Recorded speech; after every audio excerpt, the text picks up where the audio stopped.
दरबार की जय माता दी। राधे राधे एवरीवन। आज की वीडियो में हम जानेंगे कि नवरात्रि के आखिरी दिन पूजा करके हम कन्या भोज कैसे कराते हैं, यानी कन्या पूजन हम कैसे करते हैं। तो देखिए, किसी के यहाँ पर अष्टमी के दिन कन्या पूजन होता है और किसी के यहाँ पर नवमी के दिन कन्या पूजन होता है। जिस दिन भी आपके यहाँ पर कन्या पूजन हो उस दिन आप सुबह जल्दी उठ के स्नान आदि करके तैयार हो जाएं। और जिस दिन आप कन्या पूजन करेंगे उस दिन हमें हेयर वॉश करके स्नान करना होता है, यानी बाल धोने होते हैं। उस दिन अच्छे से स्नान करने के बाद हम अपनी किचन में आके पहले माता रानी के लिए भोग बनाते हैं।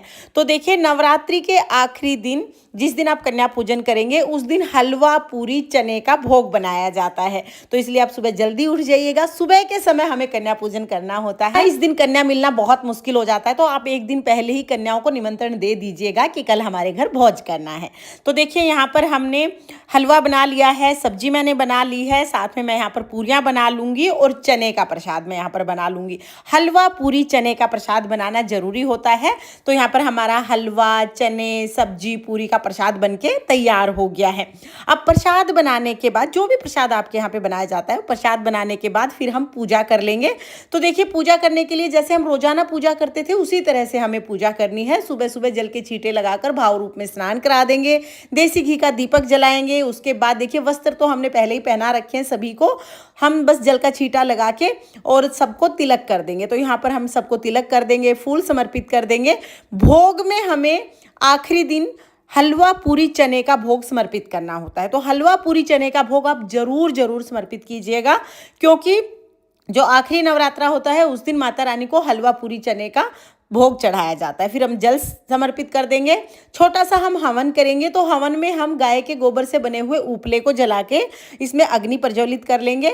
लौंग का जोड़ा चढ़ाएंगे, 2 जोड़े लौंग हमें चढ़ानी है। उसके साथ ही हलवा पूरी और चने का जो प्रसाद आपने बनाया है वो प्रसाद भी हम अग्नि में समर्पित कर देंगे। देखिए, माना जाता है कि जब हम अग्नि में भोग समर्पित करते हैं तो वो भोग सीधा देवताओं को मिलता है। तो इस तरह से हम माता रानी को भोग समर्पित करेंगे। फिर अपने सीधे हाथ में थोड़ा सा जल लेकर हवन के ऊपर से 2 बार वार के हाथ जोड़ लें। इस तरह से रोजाना जैसे हवन करते थे वैसे ही हमें हवन करना है। उसके बाद फिर हम आरती करेंगे। तो देखिए, पहले हम गणेश जी की आरती करेंगे और उसके बाद हम माता रानी की आरती करेंगे।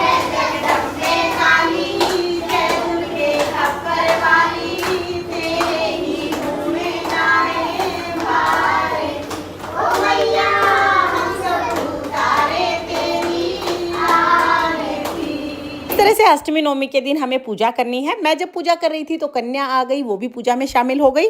आप चाहे आप अकेले भी पूजा कर सकते हैं। तो पूजा आराम से हम कर लेंगे। उसके बाद कन्याओं को आसन पर बिठाएंगे। कन्याओं के सबसे पहले हम पैर धोएंगे, उन्हें तिलक लगाएंगे। तो हम क्या करेंगे, पानी में थोड़ा सा दूध डाल के उससे कन्याओं के पैर धो देंगे और तिलक लगा देंगे। उसके बाद फिर हम कन्याओं को भोजन कराएंगे। तो भोजन कराने के लिए जो भी हलवा, पूरी, चना, सब्जी, जो भी प्रसाद आपने बनाया है वो सब हम प्लेट में लगाकर कन्याओं को बहुत ही प्रेम पूर्वक हम भोजन कराएंगे। तो यहाँ पर सभी कन्याओं को हम भोजन परोस देंगे। बड़े प्रेम से हम कन्याओं को भोजन कराएंगे। आराम से उन्हें बैठ के भोजन करने दीजिएगा। इस दिन कन्याएं बहुत कम खाती हैं, क्योंकि सब घरों में खा खा के वो भी परेशान हो जाती हैं। तो जितना आराम से कन्या खा पाए उतना उन्हें खिलाइएगा।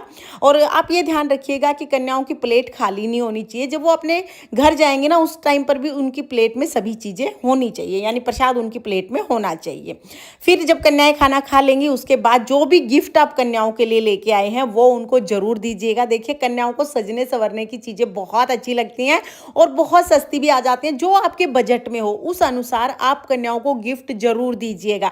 और फिर हम कन्याओं को यथासंभव दक्षिणा देंगे। दक्षिणा हमें जरूर देनी है। कन्या माता रानी का स्वरूप होती है, इसलिए दक्षिणा देके आप कन्याओं के चरण स्पर्श करें और उनसे आशीर्वाद लें। इस तरह से हमारा कन्या पूजन पूर्ण हो जाएगा। और कन्या पूजन करने के बाद जिसने व्रत किया है वो भी प्रसाद खा के व्रत खोल लेते हैं। देखिए, कुछ लोग तो जो नारियल होता है जो कलश के ऊपर रखा है, इस नारियल को विसर्जित करके आते हैं। लेकिन हमारे यहाँ पर जो ये नारियल है, ये नारियल कन्या पूजन के दिन ही हम कलश के ऊपर से, पूजा करने के बाद इस नारियल को हम कलश के ऊपर से उठा लेते हैं और फिर इस नारियल को काट के सभी कन्याओं में हम प्रसाद के रूप में बांट देते हैं। घर के सभी सदस्य भी इस नारियल को प्रसाद के रूप में ग्रहण करते हैं। तो ये नारियल हम लोग कन्या पूजन के समय पर उठा लेते हैं। आप चाहें तो इस नारियल को कन्याओं में बांट सकते हैं, या आप चाहें तो ये जो नारियल है इसको आप विसर्जित भी कर सकते हैं। और देखिए अगर आपको 9 कन्या मिल जाए तो 9 जिमा दीजिए, 9 ना मिले तो जितनी कन्याएं मिले उतनी कन्या जिमा दीजिए। और अगर आपको एक भी कन्या ना मिले तो मंदिर के बाहर कन्याएं बैठी हुई मिल जाएंगी, आप प्रसाद वहां पे देके आ सकते हैं। वहां भी कन्याएं ना मिले तो कन्याओं के नाम का प्रसाद आप गौ माता को यानी गाय को खिला सकते हैं। हम चौकी कब उठाएंगे और सारे सामान का क्या करेंगे, इसका डिटेल वीडियो आपको चैनल पर मिल जाएगा, लिंक मैं डिस्क्रिप्शन में दे दूंगी, आप उसे भी जरूर देखना। तो कन्या पूजन की ये सरल विधि आपको कैसी लगी कमेंट करके जरूर बताना। और अगर ये वीडियो आपको पसंद आया हो, वीडियो आपके लिए थोड़ा बहुत भी यूजफुल हो, तो प्लीज वीडियो को लाइक कर देना और चैनल को सब्सक्राइब कर लेना। बोलो साचे दरबार की जय।